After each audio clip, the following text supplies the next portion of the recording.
Obrim la segona part del programa d'esta setmana. Avui fem una aturada en la ronda habitual de clubs que ens visiten de la comarca i parlem d'un esdeveniment destacat que tindrà lloc a la comarca aquestes properes setmanes.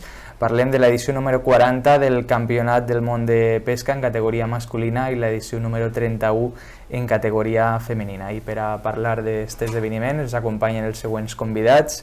En primer lloc, Javier Prats, benvingut, segona vegada que ens acompanyes així al programa. També ens acompanya Celia Barreda, en aquest cas la primera vegada que ens visita així a la banqueta, benvinguda. Hola, moltes gràcies. I per últim, David Foix, benvingut també una vegada més al programa. Javier, parlàvem de com se presenta este Campionat del Món. Me comentaves ara que té rècord de participació, no? Sí, és l'esdeveniment de pesca més gran que s'ha fet aquí i penso que a Espanya també, perquè l'afluència de seleccions és molt gran, perquè venen 18 seleccions masculines, venen 12 femenines, cada selecció són 6 pescadors i mínim 2 capitans, en la qual és una quantitat de gent terrible i entonces tenim que dividir la competició per no castigar tant les platges, ho tenim que dividir en 2 escenaris. Un escenari serà a la platja de Peníscola i uns altres dies pescaran a la platja d'Alpina a Castelló. I l'últim dia se pescarà les 2 categories pescaran en la platja de Peníscola. Molt bé. Te volia preguntar com és que se torna a celebrar este campionat a Peníscola, perquè me sembla que no és la primera que té lloc així a la nostra comarca, no?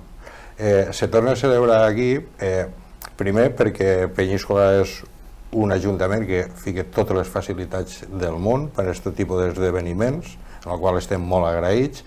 Després perquè és una platja on surt molt de peix i després perquè comptem amb els suficients hotels per poder albergar tota aquesta quantitat de gent.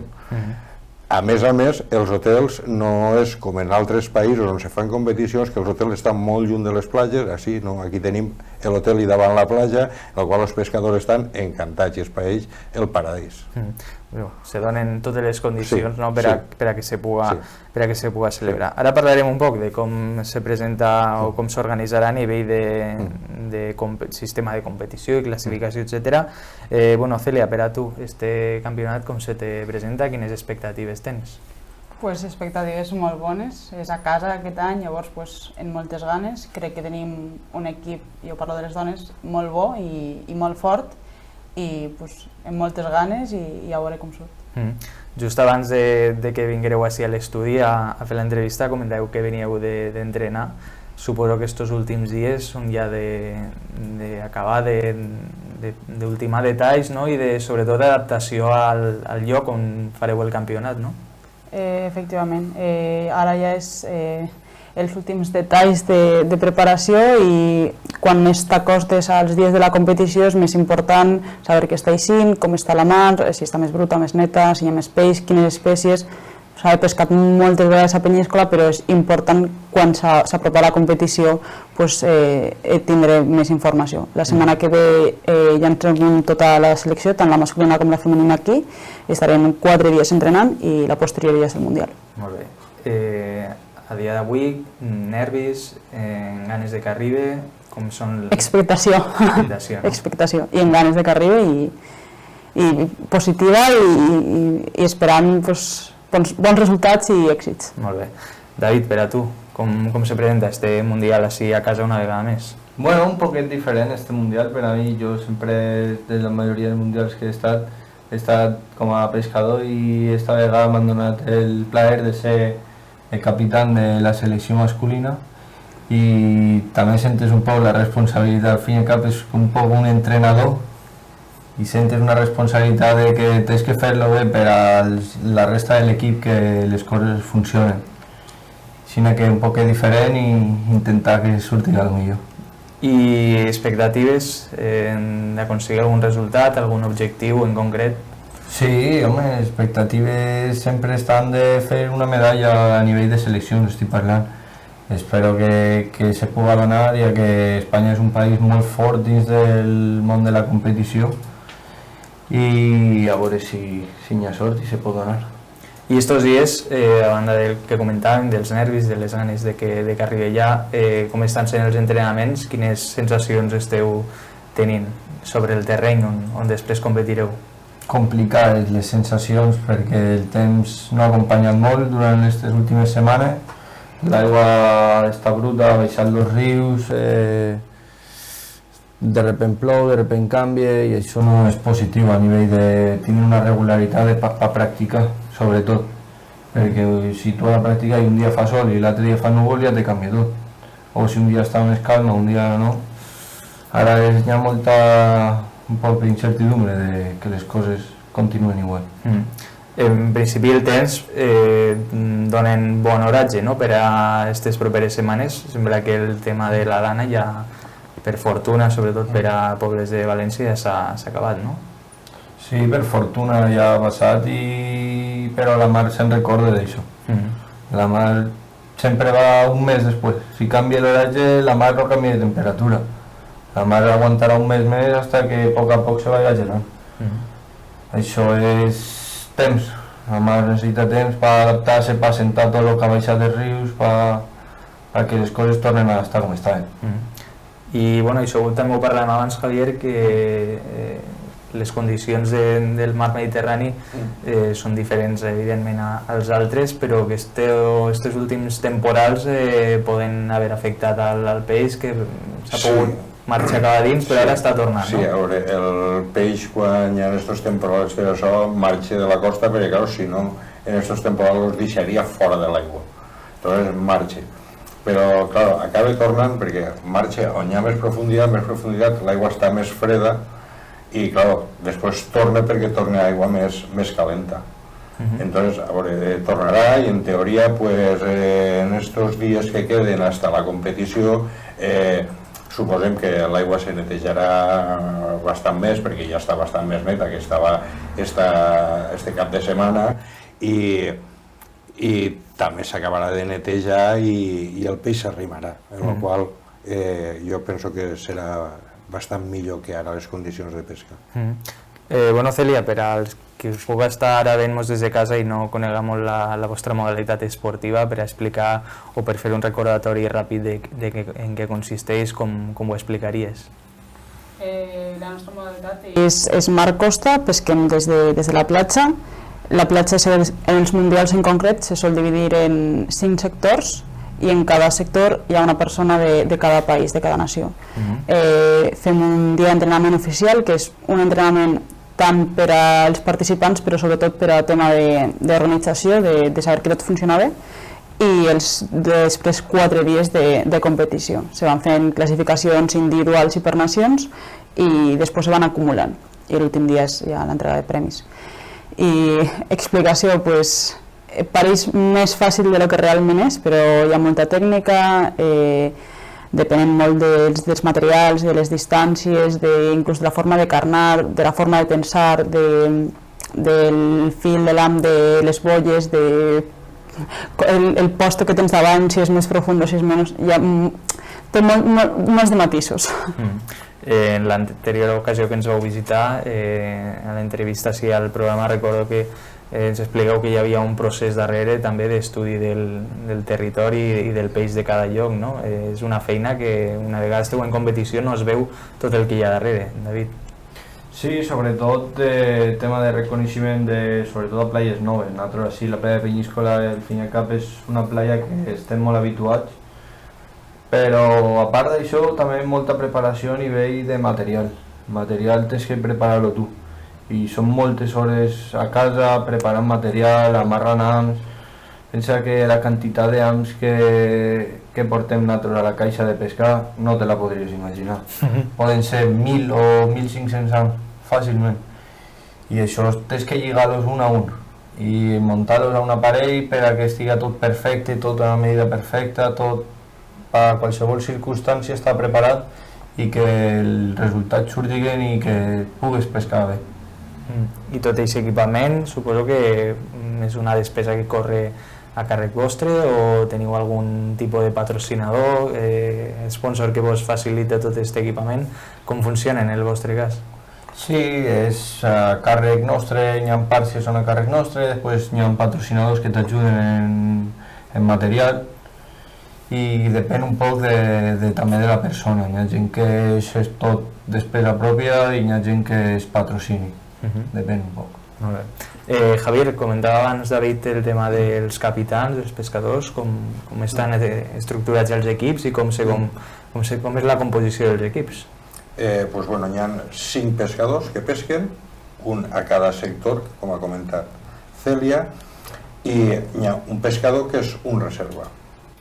En funció de la manera de portar la selecció cada país, pues Espanya té una manera de portar la selecció que és que pesquen els 5 pescadors i el que pitjor resultat ha fet, eixe al dia següent no pesque i entra el reserva. En la qual se crea com és una competició també interna, tu vas a fer-ho a tope per no sortir, en la qual dones més encara. I està comprovat que està funcionant perquè Espanya és una de les, en totes les categories, són seleccions punteres. O sigui, sempre estem al pòdium. Entonces és un mètode que funciona i que ens estan copiant a altres països perquè funciona. I després estan els capitans van a cada pescador a veure com això i també estan fixant-se com estan pescant les altres nacions. Si hi ha un que està traient molt de peix d'una manera determinada, a una distància determinada, se'n va i facilita aquesta informació al pescador de la seva selecció perquè faiga això i aconseguisca traure el peix que aquell està traient. I com ha estat el procés de seleccionar a cada pescador? El procés és, se fa un campionat d'Espanya i dins del campionat d'Espanya hi ha com 2 categories. Estan els pescadors d'alt nivell i els pescadors que no són d'alt nivell. Entonces, el que quede campió d'Espanya va classificat directe, els 2 primers d'alt nivell també van classificar els directes i els altres els selecciona el comitè, els selecciona entre els d'alt nivell, fins a completar els 6 pescadors. Per tant, 3 és el comitè que selecciona en funció de la platja o en funció de una platja on hi ha que treure molta distància per treure un peix, entonces selecciona a uns dels d'alt nivell que saben que estos poden arribar allà lluny on està el peix. Cèlia, en el teu cas, com ha estat formar part de la selecció? Explica'm un poc la teua trajectòria, un poc fins ara també.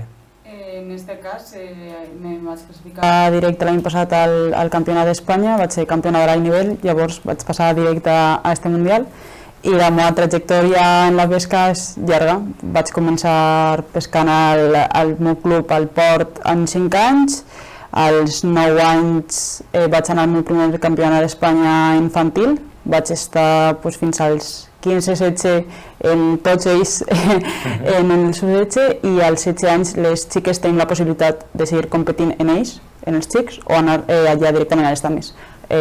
L'opció més viable per a totes nosaltres és anar competint a les dames, que és on tenim possibilitats de fer bons resultats, i des d'aleshores fins ara, i aquest és el meu segon mundial en dames. Acabem de fer ara el Campionat d'Espanya de dames a Ceuta, tercera d'alt nivell, i ese seria un bon resum. Molt bé.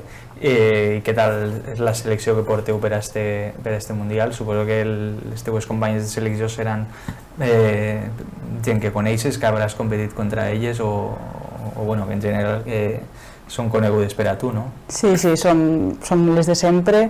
Jo crec que és un equip molt bo, és un equip molt fort, tenim bones pescadores, amb molta experiència en mundials, que això realment tens que tindre experiència pescant i tens que tindre coneixements, però jo crec que també és molt important que sàpigues competir a un mundial perquè no és paregut a res. Llavors, totes elles han competit, menys una, que és el seu primer mundial, les altres totes hem competit i sabem de sobre el que és, i crec que tenim molta confiança en elles i en els resultats. I estos dies esteu entrenant només vosaltres o esteu entrenant tota la selecció i ja està per així la resta de l'equip? No, aquesta setmana estic entrenant jo en David, a nivell personal individual, vaig parlar amb ell, ja que estem jugant a casa i que hi ha possibilitats de fer bones coses, va sortir la possibilitat de vindre a entrenar i estem ell i jo per la nostra banda entrenant aquests dies i ja el dimarts que ve ens concentrem en tota la selecció. I en la resta de la selecció ara hi ha algun tipus de contacte, reunions tècniques per videotrucada o com és la relació amb elles ara? Per ara tenim un grup de WhatsApp, anem parlant, ens quedem per telèfon. David i jo hem fet un full d'Excel on cada dia apuntem l'espècie en l'aparell que l'hem tret, en l'AM, en el CUC, a la distància, per a quan ja tota la selecció vinga, donar tota la informació i tindre tot molt clar. Per ara estem per WhatsApp i per cridades, és el que m'estic comunicant. Molt bé. David, tu com es pots dir de la selecció espanyola que porteu enguany per aquest campionat, de la resta d'integrants de l'equip? Que venen los millors i ja que hi se veurà, vull dir, ho tinc claríssim. Sé que els que venen són els que s'ho han guanyat i són els que estan d'ara al nivell del rànquing mundial, això és molt difícil, estar tants anys ahí. I més que res jo estic ahí de capità perquè és la meva playa, però jo més que res tinc admiració per aquesta gent i el que fan és que són molt bons, de veritat. Ens ho has explicat si el programa ara fa 2 anys més o menys, com han estat estos 2 últims anys a nivell de trajectòria que ens pugues contar? Bueno, han sigut anys moguts perquè he canviat de categoria, antes estava sub-21 i m'anava bé perquè vaig guanyar el campionat del món i ara vaig passar sènior en esta gent que t'he dit que són molt bons. Està més complicat, no? I està més complicat, però bueno, ahí estic, que me mantenc en el nivell des que vaig porto els 6-7 anys en el nivell i a seguir aguantant-lo. De moment estic content en el resultat, no estic disgustat, però falta un poquet per replegar al nivell d'esta gent. I a nivell personal, no sé si estàs estudiant o treballant en l'actualitat i com compagines les teves feines personals amb l'haver d'entrenar, suposo que de forma regular, suposo que amb organització, no?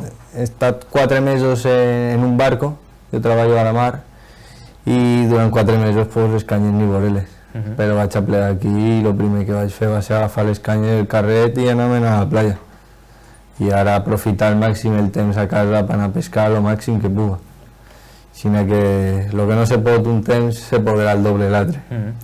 I en el teu cas, Cèlia, no sé si estàs estudiant o treballant o com compagines el fer de les 2 tasques, no? Ara mateix estic treballant i també estic estudiant. La part dels estudis estos mesos en tema de competicions i tal he tingut que paralitzar un poc perquè era impossible i per sort el meu treball me permetís fer teletreball, llavors puc estar aquí i matinant molt i lluitant-me molt tard i traient hores al dia vaig fent la feina. Però hi ha moments que se complica i esta setmana jo pensava que anàvem a tindre més temps, però realment no hi ha tant i el tema és que ja quan te concentres en la selecció és que tens potser unes hores al dia per a dormir, però és que la resta del dia és a tope de tot, muntar, entrenar, canviar de platges, són tantes activitats que fas que és que no tens temps per a absolutament res. Llavors, adelantar esta setmana tot el que puga de faena i com se puga. Per això he anat a preguntar ara també, no? Els dies de competició, un poc com és la rutina, quantes hores esteu, se pot dir, competint i quantes hores esteu, no sé si esteu en hotel o esteu a casa vostra fent preparatius o descansant? No, descansant no molt. Lo justet, no? Lo justet. Depèn molt també de quan tingues la competició, perquè si la competició és com en este cas, que és de 1:45 a 5:45, això te partís molt el dia. Però si tu ho tens, per exemple, a primera hora, potser a migdia ja estàs a l'hotel i tens tota la vespre i part de la nit per a fer faenes, per a refer tot. Però l'any passat en Itàlia, l'hotel a sobre està molt lluny de les platges, potser teníem que estar hora i mitja al cotxe. Llavors, imagina't, una furgoneta, 6 persones, el material de 6 persones més 2 capitans, manetja tota aquesta gent, ens alçàvem superpronte, ens ficàvem a fer baixos des de primera hora, clar, perquè després m'anàvem a esmorzar, tornàvem a acabar de preparar tot, carregar els cotxes vés-te'n conduint hora i mitja, tens que arribar en un temps prudencial a la platja per a muntar, 4 hores de competició, 1 hora o 45 minuts o el temps que necessites per a desmuntar, fes-te 1 hora i pico per tornar a l'hotel, descarregar-ho tot, hi ha que limpiar les canyes, el material se limpia tots els dies, se refan tots els baixos, els capitans se'n van a la reunió, en aquest temps tu arregles una mica, després quan tornes capitans se té una reunió, sopem, tornem a fer baixos i a preparar, a canviar línies i demés, i quan te queden unes horetes te llites i el dia següent més i millor. Llavors és molt dur i acabes esgotada, però esgotada. Són dies intensos i mentalment, a banda de l'esforç físic, també hi ha un desgast mental que hi ha que donar-ho tot i els dies després ja se veurà, no? Però això tens que sumar la tensió de que estàs competint. Claro. De que estàs competint, amb la qual l'agotament és més gran. És doble. No tenim molt més temps per avui per l'entrevista. No sé si voleu afegir alguna cosa, Javier, també de cara al públic que ens pugui veure des de casa aquests dies a partir del dia 16, si no m'equivoco, que també pot estar donant suport a l'equip o veure la competició en directe, no? Tot el món està invitat a vindre a veure el Mundial, que realment és algo que tot el món quan va a veure-ho se queda assombrat perquè tenen el concepte de pesca de la cadireta i la cerveseta i clar, és totalment diferent, això és esport puro i duro. I llavors quan venen a veure-ho se queden assombrats i els acaba agradant i hi ha gent que s'enganxa a la pesca a través de veure-ho. Entonces, que és algo molt bonico. Molt bé. Celia, per la teva part, alguna cosa més? Res a dir, que crec que en Espanya i just així en este poble tenim la sort que tenim un equip també de treball molt bo, que tots els campionats surten superbé i també és el motiu pel que se fan moltes competicions aquí, que com diu Javier, jo crec que si algú ve a veure-ho se sorprendrà del muntatge que suposa i la quantitat de gent que comporta, que no te ho esperes, la gent no s'ho espera, que esteu tots convidats i esperem poder celebrar molts èxits i moltes medalles.